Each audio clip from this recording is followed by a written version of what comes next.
नमस्कार, स्वागत है आप सभी का हमारे इस खास प्रोग्राम में। मैं हूं आपके साथ सुनील चौहान। बीजेपी के नए प्रदेश अध्यक्ष बाबूलाल मरांडी की आज ताजपोशी हो गई। झारखंड में बीजेपी विधानसभा और लोकसभा जीतने के लिए बाबूलाल मरांडी पर दांव लगाया है। बाबूलाल मरांडी साफ सुथरी छवि के नेता हैं, झारखंड के पहले सीएम रह चुके हैं, आदिवासी के बड़े नेता हैं। बाबूलाल मरांडी आए दिन हेमंत की सरकार पर आरोप लगाते रहते हैं। बीजेपी बाबूलाल मरांडी के चेहरे पर आने वाले विधानसभा चुनाव लड़ेगी तो कितना सफल होगा बीजेपी का यह फैसला? क्या कांग्रेस के किले को भेद पाएंगे बाबूलाल मरांडी? क्या कुछ नया होने वाला है? कांग्रेस के लिए कितनी बड़ी चुनौती है बाबूलाल मरांडी? इसी पर करेंगे चर्चा, लेकिन सबसे पहले ये रिपोर्ट।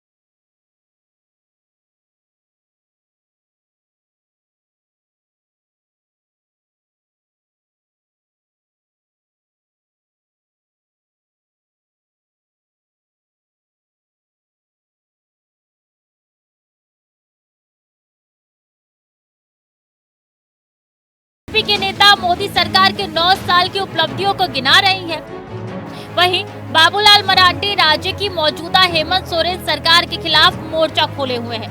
वो सरकार को घेरने में कोई कसर नहीं छोड़ते। सोशल मीडिया पे एक्टिव बाबूलाल मरांडी हर मुद्दे पर अपनी राय रखते हैं। बीजेपी से अलग होकर राजनीति कर चुके बाबूलाल मरांडी को झारखंड में नेता प्रतिपक्ष चुना गया था।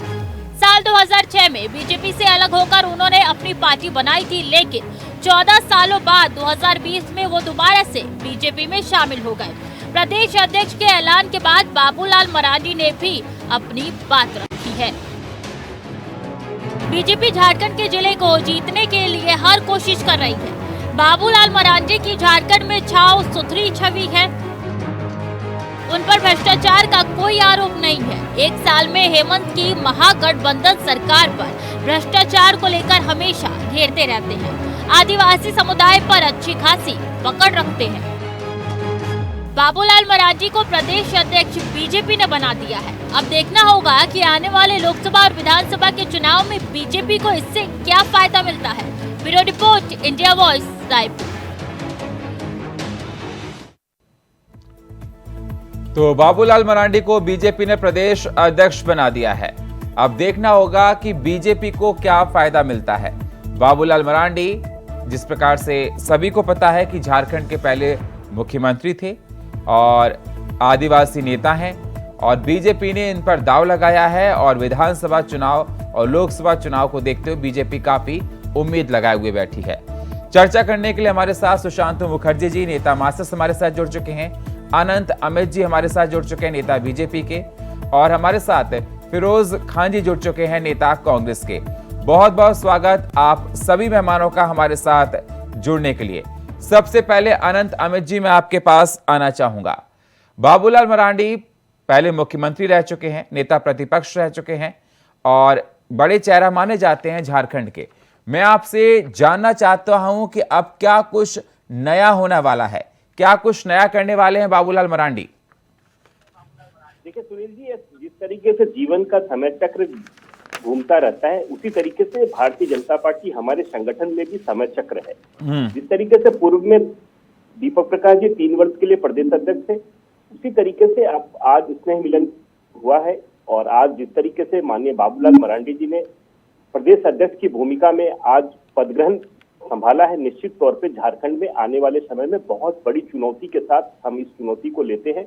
और माननीय बाबूलाल जी के नेतृत्व में हमें पूर्ण विश्वास है कि राज्य में आगामी 2 चुनाव होने वाले हैं, विधानसभा के और लोकसभा में। उसमें हम पूर्ण तरीके से बहुमत के साथ आएंगे और हमें ये पूर्ण विश्वास है कि आगामी लोकसभा के चुनाव में 14 के 14 सीट पे भारतीय जनता पार्टी की विजय होगी बाबूलाल मरांडी जी के नेतृत्व में।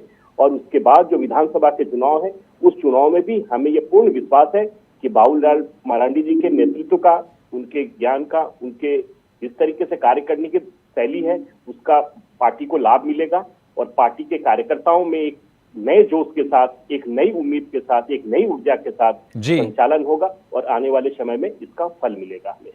जी, हमारे साथ सुशांत जी जुड़े हैं। सुशांत जी, जिस प्रकार से देखा जाए, बाबूलाल मरांडी बहुत बड़े नेता माने जाते हैं आदिवासी के, और पहले सीएम रह चुके हैं, और आदिवासी वोट बैंक में सेंध लगाने के लिए वो सारे काम कर रहे हैं। अगर संताल में देखा जाए तो आदिवासी वोट बहुत ज्यादा है।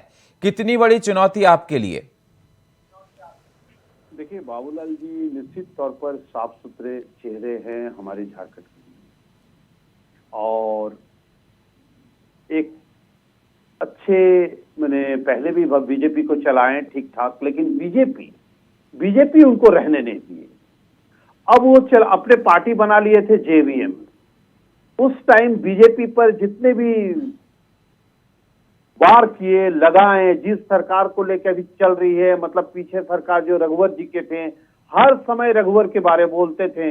अब जिस तरह से हेमंत सोरेन के लिए बोल रहे हैं, उसी तरह से उधर आपका रघुवर जी के लिए बोलते थे। हम लोग साथ भी बैठते थे। तो ऐसे ऐसे बातें निश्चित तौर पर कर दिए कि जनता को लग रहा है कि बाबूलाल जी तभी नाटक कर रहे थे, तभी झूठ बोल रहे थे कि अभी झूठ बोलेंगे।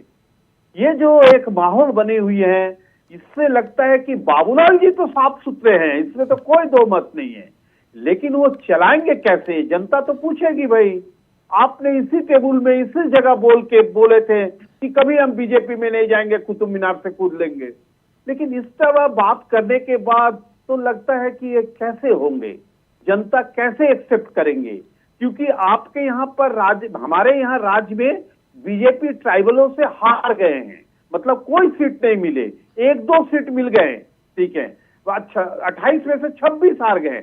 उसे हमें लगता है कि फिर से लौटाना अभी इस पीरियड 24 के लिए तो बड़ा मुश्किल है। हमें लगता है कि अगर बचा के रख ले, कि जो सीट है अभी चल रही है, जो सीट है, ये सीट को बचाने के लिए हमको लगते हैं बाबूलाल जी को लाए हैं। कम से कम ये हमारे जो विधानसभा सीट है, लोकसभा सीट है, इसे किसी तरह से बचाया जाए। लेकिन हमें उम्मीद नहीं लगते हैं, क्योंकि लोकसभा की हालत भी बहुत खराब। जी फिरोज जी, मैं आपके पास आना चाहूंगा। फिरोज जी, आपने सुना होगा सुशांतो जी को। मेरा सवाल आपसे यह है कि बाबूलाल मरांडी आने वाले विधानसभा लोकसभा चुनाव के देखते हुए कांग्रेस के लिए कितना खतरा है? मैं सुनील जी आपके माध्यम से भारतीय जनता पार्टी के लोगों को कहना चाहता हूं कि बाबूलाल मरांडी जी जब 2000 में झारखंड राज्य बिहार से अलग हुआ, उस वक्त बाबूलाल मरांडी पहले मुख्यमंत्री बने। बाबूलाल मरांडी के मुख्यमंत्री बनने के बाद यही भाजपा के विधायक सांसदों ने विरोध किया, इतना विरोध किया कि पूरे झारखंड में डोमिसाइल के नाम पर आग लग गया। हिंदू, मुसलमान, आदिवासी, सिख सब आपस में डोमिसाइल के नाम पर लड़ने लगे, और ये भाजपा के विधायक और सांसद लोग मिल करके बाबूलाल मरांडी को कुर्सी से नीचे उतार दिया। उस वक्त बाबूलाल जी को चलने नहीं दिया। उसके बाद बाबूलाल मरांडी जी को हटा करके भाजपा के विधायक, सांसद और बड़े लीडरों ने इतना अपमान किया बाबूलाल जी का, कि बाबूलाल मरांडी जी ने भाजपा का दामन छोड़ करके झारखंड विकास मोर्चा का पार्टी जो है 2006 में बनाया। अब मैं भी उस पार्टी में चला गया था, लेकिन बाद में बाबूलाल मरांडी जब भी प्रेस के लोग पूछते थे, पार्टी के लोग पूछते थे, तो बाबूलाल मरांडी जी कहते थे कि मैं कुतुब मीनार से कूदना पसंद करूंगा, लेकिन भाजपा में जाना पसंद नहीं करूंगा। आज यही भाजपा के लोग बाबूलाल मरांडी को कोई और परेशान नहीं करेगा। कांग्रेस को कोई दिक्कत नहीं है, महागठबंधन में कोई दिक्कत नहीं है। दिक्कत है ये भाजपा के सांसद, विधायक और वहाँ के लोकल नेताओं को दिक्कत है कि बाबूलाल मरांडी को कमान दे दिया गया है, इसलिए बाबूलाल मरांडी को वही लोग घेरेंगे और वही लोग बीजेपी का सुपड़ा साफ करेंगे। मैं बता दूं, 2019 में कोल्हान में जो 14 विधानसभा सीट है, एक सीट भी बीजेपी ने विधानसभा में नहीं जीता। 12 सीट गठबंधन जीतने का काम किया, एक निर्दलीय जीते और एक हम लोगों ने जीता है। इसीलिए मैं कहता हूँ कि हम लोग, कांग्रेस को दिक्कत नहीं है, भाजपा के लोग अपने घर को बचाएं। आज जो लोग बाबूलाल मरांडी के साथ इर्द गिर्द दिख रहे हैं, बैठ के हवन कर रहे हैं, यही लोग कल विरोध करते थे। जब बाबूलाल मरांडी जी ने भाजपा में आने का भी सोचा, तब भी विरोध किया गया, लेकिन बाबूलाल मरांडी जी की आरएसएस में अच्छी पकड़ है। वो आरएसएस के माध्यम से उनको बीजेपी में शामिल कराया गया है। और आप देखिएगा जब लोकसभा चुनाव है 9 महीने के बाद, तो आप देखिएगा कि 14 को 14 सीट महागठबंधन जीतेगी, कांग्रेस जीतेगा, जेएमएम जीतेगा, आरजेडी जीतेगा। ठीक है, अनंत अमित जी, आपने सुना फिरोज जी को। हमारे भाई मुस्कुरा रहे हैं, आप कड़वा जवाब दीजिए सर, तमाम आरोप आपके ऊपर लगाए उन्होंने। और हमारे भाई अल्पसंख्यक भाई हो, एसटी ओबीसी, अनंत अमित जी बोलिए सर। मिल करके भारतीय जनता पार्टी को, ठीक है फिरोज जी, ठीक है, महागठबंधन को 14 का 14 लोकसभा सीट जिताएंगे और राहुल गांधी। ठीक है सर, ठीक है फिरोज भाई, बहुत अच्छा, हमारी शुभकामना आपके साथ है। देखिए सुनील जी, राजनीति में जो होता है वो दिखता नहीं, जो दिखता है वो होता नहीं, पहली बात। अब ठीक है, माननीय बाबूलाल मरांडी जी ने अपनी पार्टी बनाई और चूंकि अच्छा हुआ आपने मुखर्जी दादा को साथ में बुलाया है। दादा निरंतर बाबूलाल मरांडी जी के संपर्क में रहे हैं, उनके कई आंदोलन में मैंने इनको उनके साथ देखा है। तो दादा निजी तौर पे उनको बहुत बढ़िया तरीके से जानते हैं, लेकिन चूंकि दादा मासद से है, हम भारतीय जनता पार्टी से हैं, तो भारतीय जनता पार्टी की बात मैं आपको बताता हूँ।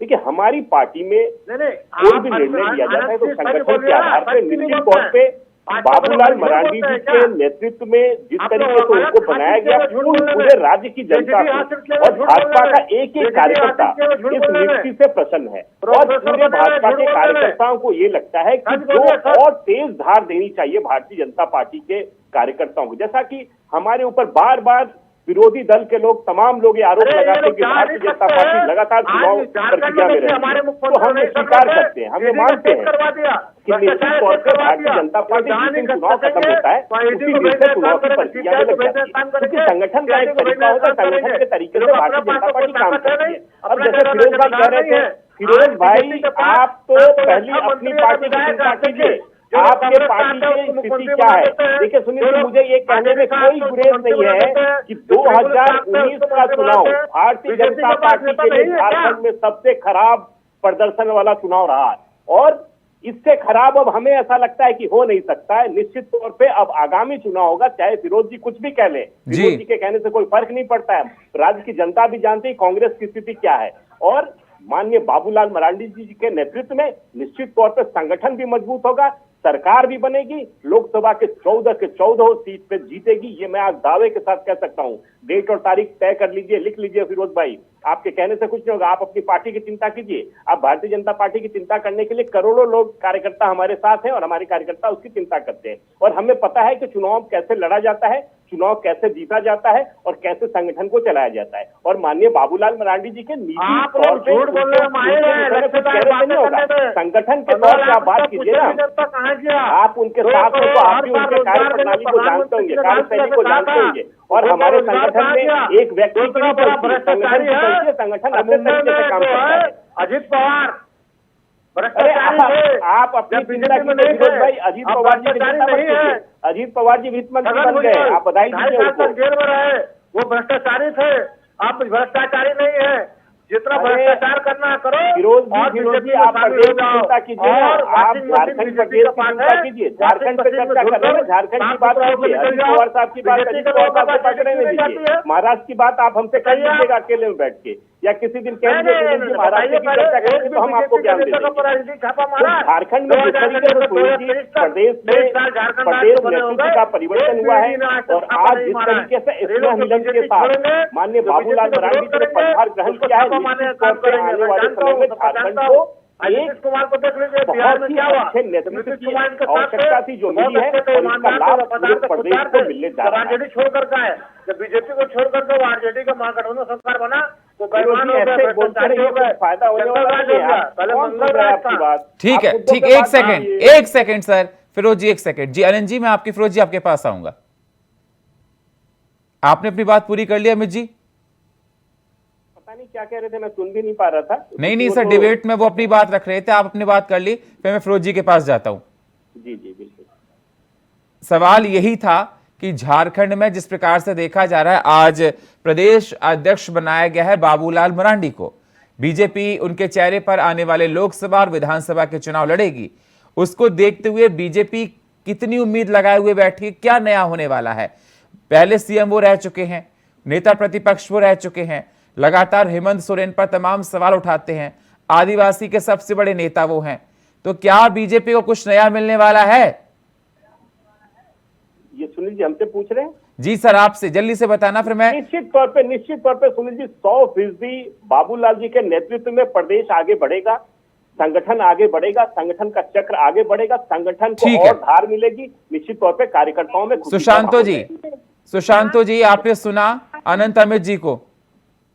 सर जी बोलिए सर। जी जी, देखिए ऐसा है कि जो ट्राइबल पर काम करने के लिए जो बातें बार बार आ रही कि ट्राइबल क्षेत्र है, ट्राइबलों के लिए काम करेंगे बाबूलाल जी और बीजेपी इसमें मजबूत होगी, ऐसी बात नहीं है। देखिए केंद्र की जो अभी नए नए कानून लाने की कोशिश कर रहे, जो ड्राफ्टिंग नहीं आए, उस पर बाबूलाल जी एक शब्द भी नहीं कहे। जो सबसे ज्यादा आदिवासियों के जन संगठन उसका विरोध कर रहे, भाजपा के अंदर जो ट्राइबल है वो भी इसका विरोध कर रहे, लेकिन नहीं बोल रहे। जिस तरह से अगर नहीं बोलेंगे, एक तो चीज ये मानने पड़ेगी कि बाबूलाल मरांडी एक आदिवासी है, वो हिंदू नहीं है, वो एक आदिवासी है। लेकिन अगर आप पूजा पाठ करके इसमें जाते हैं, पार्टी के लिए काम करते हैं, तो इस पर क्या होता है कि हमारे झारखंड नहीं, देश के 15.5 करोड़ जनता इस पर नाराज हो रही है, क्योंकि सरना स्थल से हर चीज को, सरना कोड से लेके हर चीज केंद्र को दिए गए हैं, लेकिन अभी तक उसका पारित नहीं कहे। उसके बाद एक तो नया कानून लाने की कोशिश जो कर रहे, लोगों को लड़वाने की कोशिश कर रहे। हमें लगता है कि बाबूलाल जी जो डेली ट्वीट करते हैं, इस पर भी कुछ ट्वीट करने की जरूरत हो, उनकी साफ हो जाए कि वो कुछ चाहते क्या, ये कानून आए कि ना आए, इस पर बाबूलाल जी को बात करने की जरूरत है। लेकिन बाबूलाल जी इस पर नहीं आते। और यूसीसी पर बात हो रही है सर, यूसीसी बात हो तो रही है सर। बाबूलाल जी कुछ बोल रहे हैं इस पर? यूसीसी ला रही है, तैयारियां चल रही है उसकी सर। किनकी तैयारी चल रही भाई? ड्राफ्ट तो लाइए, हम देश को ड्राफ्ट दीजिए। ये सिर्फ एक छोड़ दिए हैं कि भैया आपस में आप लोग लड़े, उसके बाद हम देखते हैं कि हमको क्या फायदा मिलेंगे। ऐसी बात नहीं है। लेकिन फिर आपके चैनल के माध्यम से कहना चाहते हैं कि बाबूलाल जी के जो नई नई सरकार हमारी झारखंड बनी थी, उसके बाद जितने दिन बाबूलाल जी रहे, निश्चित तौर पर साफ सुथरे छवि के एक हमारे नेता हैं। हम लोग भी 5 साल मौका मिला बाबूलाल जी के साथ काम करने की, हमने देखा हर जगह हर कुर्सी पर बैठ के एकदम क्लियर कट बात करते हैं। लेकिन अब बाबूलाल जी को नागपुर चला रहे हैं, दोनों में अंतर है। नागपुर चला रहे और ये चला रहे, दोनों में अंतर है। इसलिए बाबूलाल जी अब कम काम कर पाएंगे। अमित जल्दी से जवाब दीजिए, मैं फिरोज जी के पास जाता हूं। अमित जी। हाँ, संगठन को संगठन चलाता है, कोई किसी के कहने से उस तरीके से नहीं चलता है, और संगठन अपने तरीके से चलता है। संगठन ने एक बड़ी जिम्मेदारी माननीय बाबूलाल मरांडी जी को दी है, और संगठन, हमें ऐसा लगता है कि इनके नेतृत्व में निश्चित तौर पे, मैं बार बार सुनील जी आपको दावे के साथ कह रहा हूं कि निश्चित तौर पे बाबूलाल मरांडी जी के नेतृत्व में प्रदेश आगे बढ़ेगा। प्रदेश के कार्यकर्ताओं में जिस तरीके से उत्साह हमने देखा है और नेताओं में उत्साह देखा है, निश्चित तौर पे भविष्य में बहुत अच्छा भारतीय जनता पार्टी का होने जा रहा है झारखंड में। लेकिन विपक्ष तो ये कह रहा है कि आदिवासियों के लिए कुछ नहीं करा उन्होंने। नहीं, देखिए, अगर आदिवासियों के लिए उन्होंने कुछ नहीं करा, जैसे विपक्ष कह रहा है, तो आदिवासी अपना नेता उनको कैसे मानते हैं, ये बताइए। जैसे अभी दादा कह रहे थे पूजा पाठ की बात जी, तो दादा देखिए, माननीय मुख्यमंत्री जी जिस तरीके से देवघर में जाके पूजा करते हैं, और मुख्यमंत्री जी तो कहते हैं हिंदू धर्म के खिलाफ, लेकिन कभी बाबूलाल मरांडी जी को आपने सुना है कि कभी हिंदू धर्म के खिलाफ कहते हुए या किसी धर्म के खिलाफ कहते हुए? बाबूलाल जी का, सुशांतो जी का कहना था, सुशांतो जी का कहना था सर कि वो हिंदू नहीं आदिवासी हैं। देखिए, जस्ट अभी आपने सुना होगा, दादा जिस सरना धर्म की बात कर रहे हैं, आदिवासी मूल आदिवासी की बात कर रहे हैं, तो हमारे प्रदेश में आप सुनील जी आइए, आप देखिए कि हमारे यहाँ सारे मूलतः जितने भी आदिवासी लोग हैं जो क्रिश्चियन को नहीं अपनाए हैं, तमाम लोग हिंदू धर्म की भी पूजा करते हैं। माननीय मुख्यमंत्री हेमंत सोरेन जी को आपने कई बार देखा होगा कि देवघर में भी जाकर पूजा करते हुए, जगन्नाथपुरी में भी जाकर पूजा करते हुए, तमाम मंदिरों में जाकर पूजा करते हुए। तो इसी तरीके से बाबूलाल मरांडी जी भी, और बाबूलाल मरांडी जी को आज कोई पहली बार पूजा करते हुए लोगों ने नहीं देखा है। वो निरंतर वो पूजा पाठ करते रहते हैं, और वो मानते हैं, उनकी आस्था है हिंदू धर्म में, और वो मानते हैं, तो इसमें मानने में बुराई क्या है? फिरोज जी सुना आपने? ठीक है सर, मैं आपके पास आऊंगा। फिरोज जी, आपने सुना अनंत अमित जी को? बिल्कुल, मैंने सही सुना सुनील जी। सुशांतो जी ने सही कहा कि झारखंड को नागपुर चला रहा है, झारखंडी नहीं चला रहे हैं। वहां पर क्या कोई नेता नहीं है? लेकिन उनका कहना है कि संगठन चलाता है पार्टी को। नहीं, अभी इन्होंने कहा, अभी आपने नहीं ध्यान दिया सुनील जी, इन्होंने कहा आपका बीजेपी का हमारे जो प्रवक्ता महोदय आनंद जी ने कहा हाँ। कि झारखंड में बीजेपी पहले बहुत पीछे था, बहुत पीछे था। अब बाबूलाल जी इसलिए बनाया गया कि आगे लाया जाए, लेकिन मैं इनको बता दूं आज कि बाबूलाल जी को बना करके भाजपा के लोगों ने बहुत बड़ी गलती करी है। बाबूलाल जी को वहाँ के नेता नहीं चलने देंगे, आगे बढ़ने नहीं देंगे। इससे पहले भी कुर्सी से उतार करके देखिए फिरोज जी, आप इसकी चिंता मत कीजिए, आप अपनी पार्टी की चिंता कीजिए, आप हमारी पार्टी की चिंता ना करें। नहीं, मैं बता रहा हूँ ना, चिंता कैसे नहीं करेंगे। आपने कहा ना भाई कि झारखंड बहुत पीछे है, झारखंड बहुत आगे है। बिल्कुल, झारखंड में जिस तरीके से झारखंड की आपकी सरकार ने भ्रष्टाचार करके पूरे राज्य को, पूरे देश में बदनाम करने का काम किया है, तो निश्चित तौर पे झारखंड पिछड़ा है, हम पिछड़े हैं, झारखंड पिछड़ा है। निश्चित तौर पे हम तो दावे के साथ कह रहे हैं कि आप लोगों ने पिछले 3.5 वर्षों में इस तरीके से राज्य का बेड़ा गर्क कर दिया आपने, चाहे वो भ्रष्टाचार का मामला हो, विकास का मामला, तमाम मामलों में राज्य को जिस पादान पे लाके खड़ा कर दिया है, तो माननीय बाबूलाल मरांडी जी के नेतृत्व में प्रदेश आगे बढ़ेगा, हमारी सरकार बनेगी, लोग देखेंगे, दुनिया देखेगी। इसके बाद बाहर जाकर नक्सली क्रिमिनल बनने का काम करेगा। ये सब सोचा है आपने? देश को कहाँ ले जा रहे हैं? देश को दो 4 आदमी चला रहा है देश को। और अरे आपने देश के लिए क्या किया ये बताइए ना। 60 वर्षों की कांग्रेस की सरकार ने देश का बेड़ा गर्क कर दिया। भ्रष्टाचार की जननी कौन है? कांग्रेस पार्टी, आपकी पार्टी। भ्रष्टाचार अन्य दलों को किसने सिखाया? आपकी पार्टी ने सिखाया। दर्शन मंडली में डाल दिया। आप लोग क्या बात करेंगे? गोडसा को मानने वाले लोग, गांधी के आप तो 3.5 वर्षों से सरकार में है, आपने क्या प्रदेश के लिए कर दिया? बताइए, एक काम बता दीजिए प्रदेश के लिए जो आपने किया हो। गांधी जी का लास्ट एक काम बता दीजिए। आपने उस गोडसे के विचारधारा में चलने वाले लोग, हम लोगों से बात करेंगे। अरे हम गांधी की विचारधारा में चलने वाले विरोधी, थोड़ा आप अपने प्रदेश अध्यक्ष पे भी देख लेते हैं, आपके पार्टी के अंदर क्या चल रहा है। आप हमारी बात कर रहे हैं, आप अपनी बात कर लेते हैं, आप अपनी चिंता कीजिए। आपके प्रदेश अध्यक्ष के खिलाफ लोग सड़क पे उतरे हुए हैं, आप उनको पार्टी से निकाल दे रहे हैं। विधायक आपके प्रदेश अध्यक्ष का विरोध कर रहा है, पूरी पार्टी आपके प्रदेश अध्यक्ष का विरोध कर रहा है। हमारे यहाँ ये परंपरा नहीं है, ये कांग्रेस की परंपरा है, ये पूरा प्रदेश जान रहा है। किसी का मजा झारखंड मुक्ति मोर्चा उठा रही है, राष्ट्रीय जनता दल उठा रही है, बात बता दबाने का काम करते हैं। और आपके प्रदेश अध्यक्ष के खिलाफ कोई कहता है आप उसको 6 साल के लिए कसूर कर देते हैं। एक सीमा कौन पाकिस्तान से आ गई है, आप जाए तो देखिएगा, वो भी सीमा नहीं निकलेगी, वो भी कोई और निकलेगा। आज कितना हमारा इंटेलिजेंस कहाँ है? आज हमारे विजिलेंस विभाग कहाँ है? 3 प्रदेश, 3 स्टेट, 3 राज्य, सॉरी 3 जो है देश छोड़ करके वो आती है। वो पाकिस्तान से दुबई से नेपाल से इधर आपका हमारे यूपी के कौन से गांव में रहती है बगल में, आप बताइए कहाँ है बिजनेस? आज यही दूसरा कोई होता जेल में डाल दिया जाता, आपको बोलता पाकिस्तान का ये जासूस है, ISI है। ठीक है सर, उस पर बात करेंगे हम लोग। अभी हेमंत और झारखंड पे बात करते हैं, उस पर बात करेंगे। हेमंत सोरेन का नेतृत्व ठीक है, सरकार बहुत जोर शोर से ठीक है। काम कर रही है। सुशांतो जी, ठीक है सर, फिरोज जी, ठीक है, मैं आपके पास फिर से आऊंगा। सुशांतो जी, आपने सुना होगा, अनंत अमित जी को भी सुना होगा, और आपने फिरोज जी को भी सुना होगा। मैं आपसे ये जानना चाहता हूं कि जिस प्रकार से अगर देखा जाए, झारखंड की बात की जाए, सभी को पता है कि वहां विकास की रफ्तार उतनी तेज नहीं है जितनी विकास की रफ्तार होनी चाहिए। तो क्या आपको कहीं ना कहीं मानना चाहिए कि जो राज्य में सरकार है उसकी भी जिम्मेदारी होती है विकास की रफ्तार को आगे बढ़ाने की? जी निश्चित तौर पर देखिए, जो अभी सरकार चल रही है, ऐसी बात नहीं कि सरकार ने कुछ काम कर ली है। 3.5-4 साल हो गए, सरकार की जो हालत है, हमें नहीं लगता है कि सरकार ने जो वादा किए थे उसे नहीं कर पाए, कुछ भी नहीं कर पाए। और सिर्फ ये सरकार नहीं, पिछली सरकार भी नहीं कर पाए, केंद्र सरकार भी नहीं कर पाए। देश में कोई भी सरकार चल रही है, देश की सरकार हो चाहे राज्य की सरकार हो, उन्होंने कहा कि 5 लाख नौकरी देंगे राज्य, उन्होंने कहा 2 करोड़ देंगे, कुछ नहीं किए। हमारे यहाँ पर देखिए सबसे बड़ी मुसीबतें आएंगी 24 में, किसी की भी सरकार रहे, अगर बदल गए तो और मुसीबत आएगी। क्योंकि हमारे देश में सारे जो भी हमारे यहाँ संपत्ति थी सारे को बेच दिए गए। कैसे चलेंगे देश, इसकी सोच होने की जरूरत है। हमें लगता है कि जनता को सोचने की जरूरत है। ठीक है, है, 24 में सोच के वोट दे। जी सुशांतो जी, बिल्कुल आपने बताया कि 2024 में चुनाव होंगे और जनता उसके आधार पर देखेगी, लेकिन सवाल यही बना हुआ है कि झारखंड में जिस प्रकार से देखा जा रहा है, बाबूलाल मरांडी को बीजेपी ने सबसे आगे कर रखा है, तो क्या ये विपक्ष को चुनौती दे पाएंगे? बहुत बहुत शुक्रिया आप सभी मेहमानों का हमारे साथ जोड़ने के लिए। सुशांतो जी आपका, अनंत अमित जी आपका, फिरोज जी आपका। सवाल यही बना हुआ है कि बाबूलाल मरांडी आगे विधानसभा और लोकसभा चुनाव में क्या बीजेपी की नैया को पार लगा पाएंगे?